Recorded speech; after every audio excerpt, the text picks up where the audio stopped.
just remember feeling very isolated and confused about what was going on in my family, and how my father would always yell at my mom, and my mom always seemed to be scared to talk to him about anything because she didn't know how he was going to react.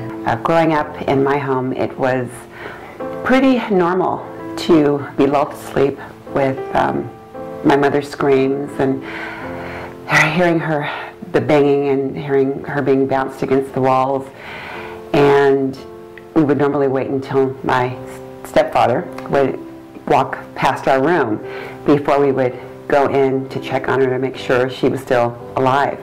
I have a twin sister, and I remember we'd always lock ourselves in our room and turn up the music really loud so we couldn't hear him yelling. And sometimes we'd try to get in the middle and we'd yell at our father and tell him to stop yelling at my mother. And I just remember seeing this look in his eyes where his jaw was super clenched and I could see the muscles in his face working, and I could just tell something was going to explode in him. My sisters and my grandmother and everyone tried to get me out of it, but the more they tried to tell me it was wrong or that I deserved better, the more I was pushed toward him, because I was going to prove that this was different.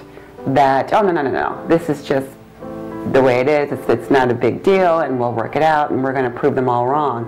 When in actuality, the more I allowed the situation, the more severe it became. When I got older and I went to college and I started taking some women's studies classes, we started talking about violence in society, and especially domestic violence and abuse. Everything just hit me deep inside. I had a visceral reaction to it, and my insides just turned, and I was just oh my God, I experienced this. This was my life. And it was such a validating experience to have someone tell me, this is what you experienced. This was domestic violence, and this is not healthy. I was taking a very, very brutal beating where he had my right arm twisted so far behind my back that I could see my hand. And he was about to strike me with the other, and my 3-year-old walked over to him and she said, "Daddy, you go." And when I looked at her, I saw in her eyes that she was desensitized already at 3 years old. So that was it for me. I left the next day. I just wish that education was available to me about domestic violence and abuse when I was a child, that somebody would have come to my elementary school or my high school and talked to me about healthy relationships and what is healthy, what is unhealthy, and what is abusive.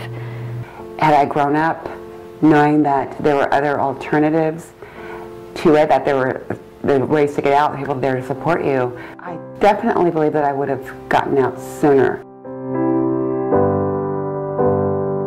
Hi, my name is Paul Henderson. I'm the Deputy Chief of Staff for the Mayor's Office here in City and County of San Francisco. Throughout the years, I've heard countless stories of women who did not know that there was someone that they could call. Part of the reason why I'm sitting here today is because I believe we have to keep having these conversations so that more people learn exactly what their rights are and how to assert their rights. And that today may mean a restraining order, and that may tomorrow mean that someone is held accountable in the criminal justice system.